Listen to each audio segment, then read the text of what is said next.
Hello, today is November 16th, 2017. My name is Mark Pappas. I'm a graduate student in the Salem State History Program and the Master's Program. I am joined here today with Tracy Peter, who is a descendant of Marytown Eastie. Today we will be working on the Salem Witch Trials Descendant Oral History Project. Tracy, thank you for joining. Thank you for inviting me. No problem. Let me begin by saying, please tell me a little bit about yourself and your life growing up. Okay, I was born in New York, outside the Albany area, and moved as a young child to the Pittsfield, Mass area. And then when I was 7, we moved to just west of Boston in Wayland, Mass. And I went to school at Syracuse University, transferred to UMass Amherst, and became a geologist before I went into the environmental field. How old were you when you moved to Pittsfield, Massachusetts? About 2 years old. Now, when you were in Pittsfield, did you guys learn much about the Salem Witch Trials growing up? Nothing at all. Nothing at all? Wow. So, in your information, you say that you mentioned a grandfather who told you that there was a relative during that time who had to die because they were a witch. How old were you when you learned this, and what were your thoughts?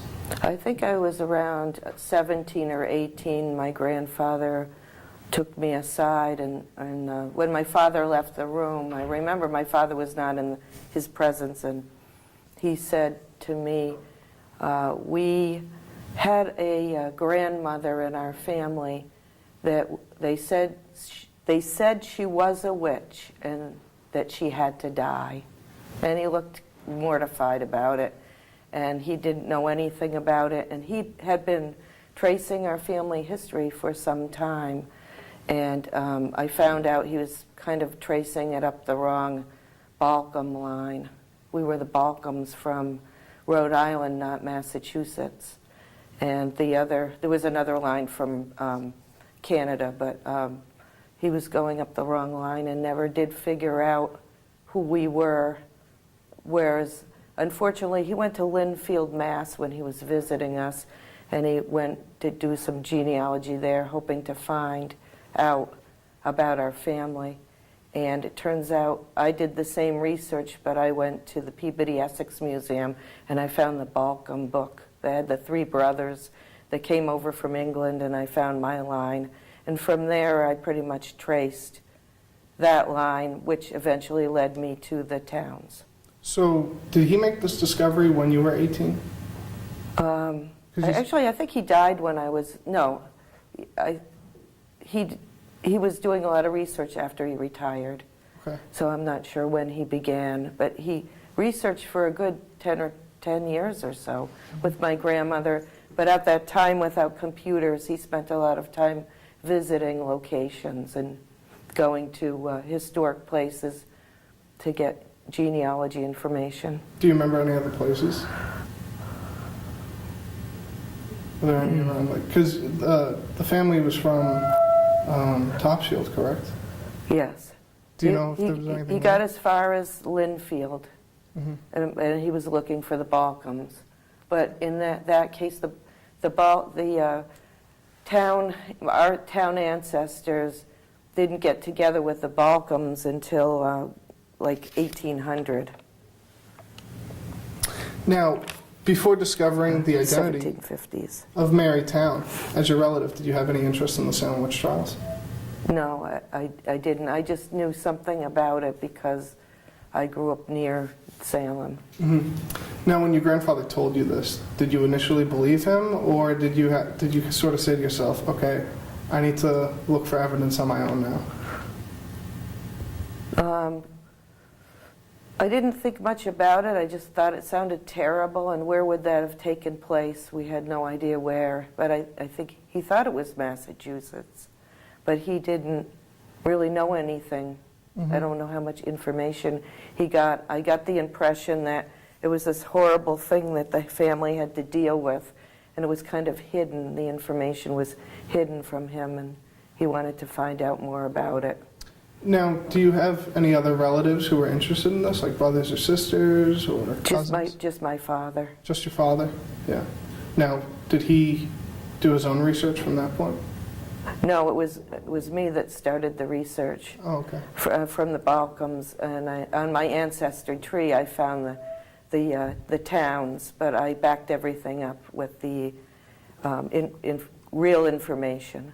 So what gave you that interest for you to go out and to start doing this research that your grandfather initially started? Well, I always wanted to do my genealogy. My grandfather even published a book for the family, of their family tree, and it didn't go much further than our relatives in the New York area, Redfield and Oswego, Syracuse, that area. And it didn't even show us where we came from. He just knew it was Massachusetts, but he couldn't figure out where. And it's interesting because I lived in Pittsfield and they lived in that same area, Lancaster, but it was that they stopped there and they lived there for about 50 to 100 years before going to the New York area. Do you know why they went to New York? No, I have no idea. Mm-hmm. That's a mystery. Yeah, still remains one. Now, do you believe that the discovery has changed your family's identity in any way? No. No? Do you personally identify a little different, maybe when you talk to people about your heritage now? Yeah, I'm very proud of it because I have members that were in the Revolutionary War and the Salem witch trials, and they were merchants or farmers, or they all came from England, most of them. Now, a lot of your research was done through Ancestry.com, correct? What was that like, that whole process of taking what you already had and then applying it to Ancestry.com? It was exciting because, I kept going up the tree and you saw a lot of people had already been up my tree and leading to the towns. Now, talking to people outside of your family, how do they react when you tell them that there was an accused witch in your family's history? They're just excited and they wonder, how did you find that information? I also found it, I should have told you, the Daughters of the American Revolution, their website, you could find your ancestors on that. Okay. I think that was really what convinced me.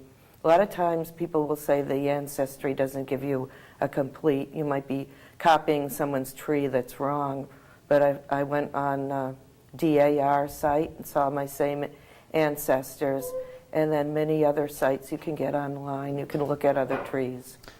Are you currently a member of any site like the Daughters of the American Revolution? No, not yet. Or no organizations? Or no? Just mainly ancestry, family tree DNA, and which is, that's new. I haven't gotten into that too much. But a lot of Facebook genealogy sites, quite a few. So, what have you learned about Marytown Eastie since your discovery? Oh, actually, I'm a member of the Town Family Association, so I joined that a while ago. What did I learn about her?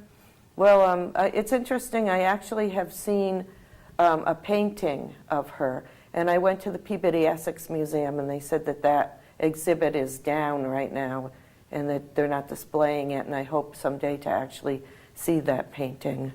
And I haven't learned a heck of a lot. I need to do more research in the library. So you haven't seen that painting yet? No. Do you know where they're keeping it right now? No. No. It's archived, they say. Now, so you've been to Peabody Essex Museum, which is located in Salem, Massachusetts. Have you been to Topsfield, where she was initially from, the old Salem village? Yes. You have? Have you looked for anything there that involved maybe her history or anything about your family? Yes. Well, I know where supposedly she was arrested at her son's house, and I've been at that house, in the yard and inside the house. We took a tour with the Town Family Association, and one of the members said that her actual home when she was in, once she was married and had the farm, which is actually part of the Topsfield Fairgrounds now, that house was moved. Someone bought the house and moved it further to the east from that area. And I drove by and saw it. It's amazing. It looks like almost like a new house. Somebody really fixed it up. Yeah. So, since this discovery, do you know about the fallout after her incident, after she was arrested, after she was tried and eventually executed? Do you know what happened to your family afterwards? I know that our relative, Marytown Eastie's son, Joshua, I'm sorry, it was Joshua. He was one of the younger children. He may have been the youngest. He would have only been about 14, and from what I understand, he would have witnessed the execution. So I can't even imagine what that would have done to him. And all I know is that he married a woman from Topsfield, and they eventually moved and had, I think, most of their children in Rochester, Mass. So I don't know at what point they moved, but I'm wondering, in my mind, I'm wondering what the reason would be. Is it because of they didn't want to be around that, seeing the people that had her executed? Mm-hmm. Or was it just work? Maybe, could it be that the people in town were making it hard to live with that situation that happened, even though they said eventually they were in the wrong? But during that time period, there was a lot of years where people probably hated each other for what happened. But sometimes I think they maybe even changed their religion, because I think that it was a different, they weren't Puritans down in Rochester, Mass. So that's all I know. But it's all just what I think and what I'm reading. So I went online before this interview, and there is a biographical essay composed by Ann Tate Austin of the University of Virginia. And she says that Marytown Eastie, quote, challenged the court to no personal avail, end quote, and even wrote petitions to the court to spare the lives of others over her own. As her own family member, if you lived in that time, do you think you would have supported her decision to put others before her own life? If I were, I think it was very heroic, so I'm hoping I would say yes.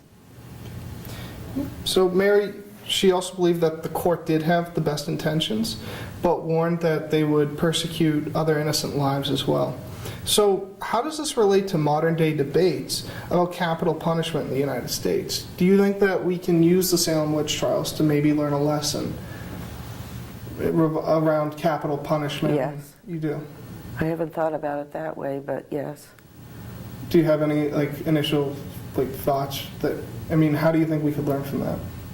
Well, I myself don't believe in capital punishment, but I don't know. These people were innocent, and I think they were ganged up on. Mm-hmm. And we don't know exactly why, but I believe it has something to do with land disputes. Whether they were real or not, I don't know. Could be there was a mistake. Somebody thought their boundary was here, and other people thought that they owned that land. And somehow nobody brought... I guess they did go to court, and I think that my family actually won, but they were somehow they chose to, say that the women were witches and just make false assumptions about them. And that happened to many other people as well. So it just is a very strange story. I don't know how anything like that could have happened. Have you spoken with any other descendants from the Salem witch trials, whether it's people who were accused or the accusers? Have you spoken to any of their descendants? Just the ones that I've met at the Town Family Association. Are they all specifically related to Marytown Eastie, or some Rebecca Nurse? A lot of them are Rebecca Nurse. A lot of them are Rebecca Nurse? And Sarah as well. Mm-hmm. So all three of the sisters, Sarah, Rebecca, and Mary, were accused by the Putnam family. How do you think that your perception might be different if you were a member of a family who was accusing as opposed to being accused? Repeat that again? So the three sisters were accused by the Putnam family. If you were a descendant of a family who accused witches instead of those who were accused, how do you think your perception might be different? I'm not sure how it would be different. I do know that there are a lot of people that have descendants from both sides, and as far as I've researched, I don't have any from both sides. I really can't answer that question. I'm not sure, but I do know that it turns out that my parents were friends of the Putnams, and supposedly it was the one that was siding with the Towns. Now, they were friends with the Putnam family, and they knew they were Putnams? But that they didn't know about the Salem, that we were related to Marytown until after they had already made friends with this couple who were the Towns. Do you think that would for the Putnams. Do you think that would have changed the friendship at all, or no? No. No. No, because at first he assumed they were the bad Putnams, the ones that accused, but it turns out that it was the one that was siding with the Towns. Are they still around? Yes. Have you spoken to them recently since you found out about Marytown Eastie? Have you talked to them about that? My father has. I haven't. Do you know what they've talked about? No, I don't. No. That'd be interesting. So, what lessons do you believe that people should learn about the witch trials and can learn about the actions that went on? The general public.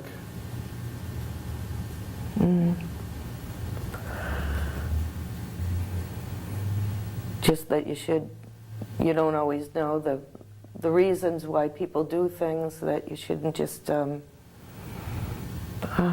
could be good reasons why they might do something that looks bad, and that you should have a real, it doesn't sound to me that they had a just trial. That's all I'm trying to say. And I also, if this fits into what you're asking, on Facebook, one of the genealogy sites, someone that obviously knows a lot about the witch trial told me that somebody was also convicted or said something against Marytown because she had once told him that you should watch what you do, be careful what you do, and he was doing something that wasn't good. And then as he walked from her house, a bolt of lightning or something happened that he thought that it had something to do with her. She must be a witch. But in reality, I read that over, and you're reading the words, and she could have been speaking from a religious standpoint. Watch what you're doing, what will happen, So it's interesting you bring up religion, because that was a major part of the driving force behind the Salem witch trials. What lessons do you think religious institutions today could learn from the witch trials? Well, I think that the Puritans didn't seem very humanitarian, I'm telling you, after researching what their lives were like and how they treated each other. And that's why I'm thinking this first generation after Marytown, they just left the area. And they could have been Quakers. I'm still not sure what they ended up being. But I plan to do more research on that. So you're from around here, and you must be familiar with haunted happenings in Salem. What's your take on haunted happenings? Do you believe it does a decent job teaching the public about the Salem witch trials? No. Okay. Could you explain why? It has nothing to do with satanic worship or witches and ghosts or anything like that. It had nothing to do with that. They just convicted these people. I mean, some of these people might have been different. I hear a lot of them were just different. Maybe the towns kept to themselves and they were industrious and they didn't like the way they were. And then other people I hear, they were kind of, different and didn't fit in with the typical society. So where do I go with this? I don't know. Somehow they blew it into being, blew it out of proportion and said they were just witches. But I know something like that was going on in England at the time as well. So, Do you think that the city of Salem has a moral obligation to teach the public about the Salem witch trials, or should that be left more for the historians, or both? maybe a little of both, but not to the city. I think that the fact that they now have a real memorial at the location where the hangings took place, I think they have met that moral obligation. How about Topsfield?